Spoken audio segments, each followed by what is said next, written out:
Greenville, South Carolina is a gem of a city for your eyes. Your ears. Your heart. And your palate. It is a hidden treasure, but it won't be hidden for long. In fact, we've just been recently named one of the South's best cities on the rise. We have a lot of influx of international industry, from BMW being located just off the cusp of Greenville and Greer. We have Michelin, who's also here from France. And our mayor back in the 70s, Max Heller, was actually an immigrant from Europe who said, let's create a city that feels like Europe and has a really great community sense. There is so much to do, as we will show you in this charming boomtown that takes on so many personalities. So if you walk down our streets, you'll see wonderful lights lighting up all of our trees. You'll see lots of outdoor dining, and it really does give a sense of Europe. But we've got Southern hospitality along with more metropolitan amenities, and it's just a great place to live. Annie knows. Her father moved the family here 30 years ago from Michigan. Now she's a part of Greenville's vibrant personality. We met her at a celebrity charity event that is legendary and is also a reflection of Greenville's heart and soul. It's called Rocking on the Runway, a combination of music and golf with rock stars from a number of rock's legendary bands like Chicago, The Romantics, Starship, and the Marshall Tucker Band. Damon Johnson is a guitarist-singer famous for his time with Alice Cooper, Thin Lizzy, and Brother Kane. But tonight, he was riffing on a tune by the band Chicago.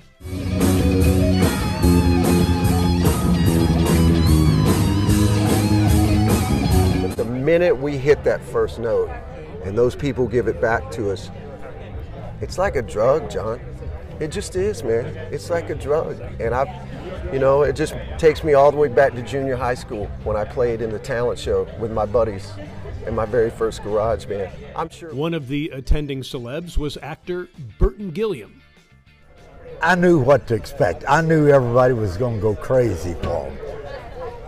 But they went above and beyond what I expected.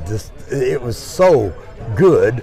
It went, and when they finished their set, it was supposed to be at 2 hours. They said, do y'all want us to go a little while longer? They did another hour.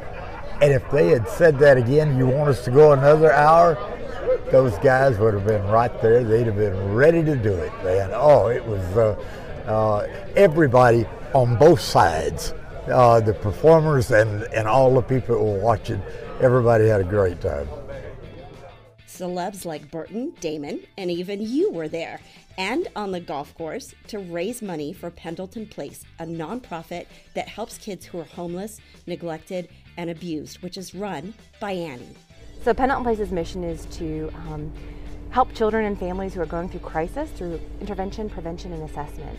So what I've been telling people is that we've been really working on changing childhoods, fortifying families, and restoring resiliency of children, youth, and families affected by foster care, homelessness, poverty, and trauma. Once 1,500, now 1,600. The Rocking on the Runway event shows off the high-powered side of Greenville, but also its care and concern for the community. You see it everywhere. Greenville, its residents, and its businesses embrace the upcoming generations. The iconic Main Street on one of the days we were here was closed down for a science and technology fair for kids. Now, the Main Street area connects to the river and some beautiful waterfalls that provide some great views and relaxing moments. And don't forget the food. There are so many great spots to walk to and enjoy a few dishes and drinks. Now, first we stopped at Bonjour on Main for some French feel with these bacon-wrapped sea scallops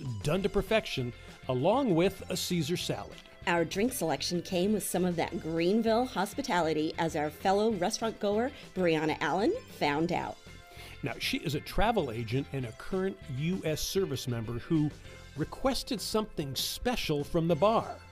And she received something special thanks to Bonjour bartender, Ricardo. He made it just for me. This is my personal request for myself. I wanted a drink that reflected me, that was beautiful, tasty, and pretty.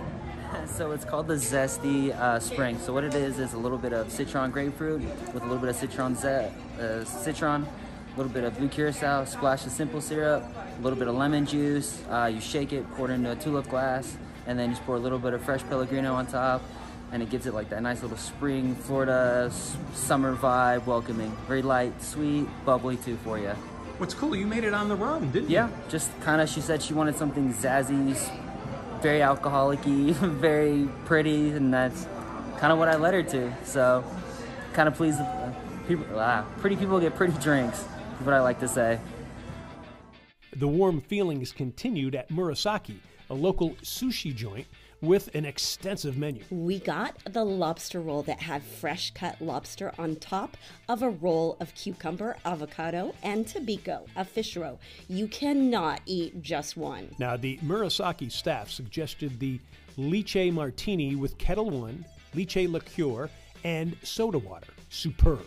They also suggested the red geisha with Hauku Japanese vodka, muddled with ginger, strawberry liqueur, lime juice, and simple syrup. You can't go wrong with either of these. Now, if you need some southern elegance and a beef protein boost, then you have to hit Hall's Chop House. Our waiter, Nick Sousa, gave us a live menu performance. 33 to 35 degrees Fahrenheit for about 45 days lets the cuts achieve a bold, robust, earthy, nutty flavor. And of course, the grass-fed steaks are going to be those leaner and cleaner cuts. Now, onto the board. Up first is going to be my personal favorite, the bone and fillet. It's a 14-ounce cut, including the bone. The marbleization around the bone is going to make it very flavorful, very tender. It's a very rare cut.